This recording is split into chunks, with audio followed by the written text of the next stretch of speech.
As highly social creatures, we humans can feel the level of power and influence that someone radiates in a group setting on a subconscious level. We tend to adapt our behavior accordingly. Throughout most of our hundreds of thousands of years long evolutionary history, the distribution of power among groups of humans was very different from what we see today.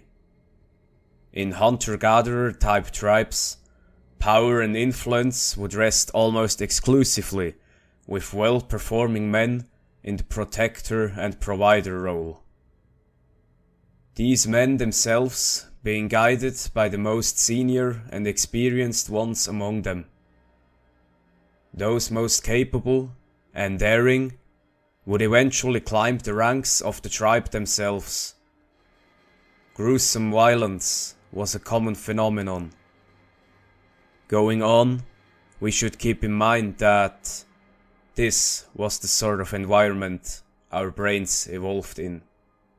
As humans learned to cultivate grains and animals around 12,000 years ago, a fundamental shift in human organization appeared. Permanent settlements, organized religion, metalworking, and eventually written law. The dawn of civilization has arrived. Yet still, all the way up to the Industrial Revolution, the harsh conditions of life left the majority of power and influence within society in the hands of those same few smartest, strongest, and most persuasive men. The group would rely on them for the provision of resources and protection from hostile outgroups.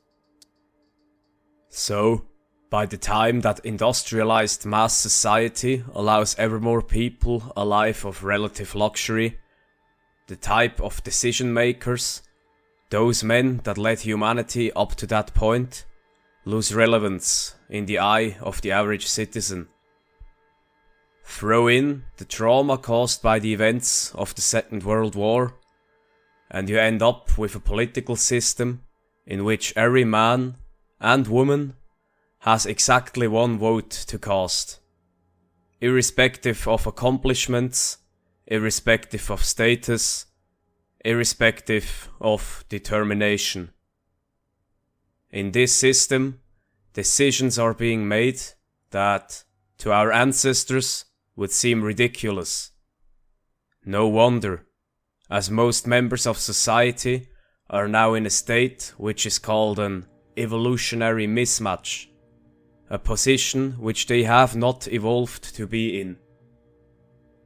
Furthermore, from the perspective of the weaker half of society, in order to gain a higher position within the order, it is advantageous for them to attack and undermine the efforts of the stronger half.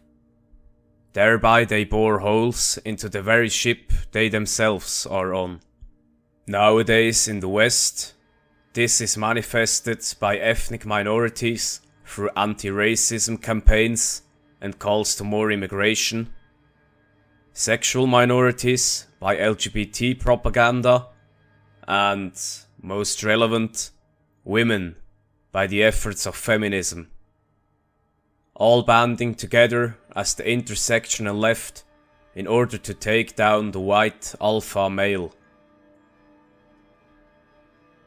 It couldn't possibly be in the interest of unfriendly outgroups to support these movements, right?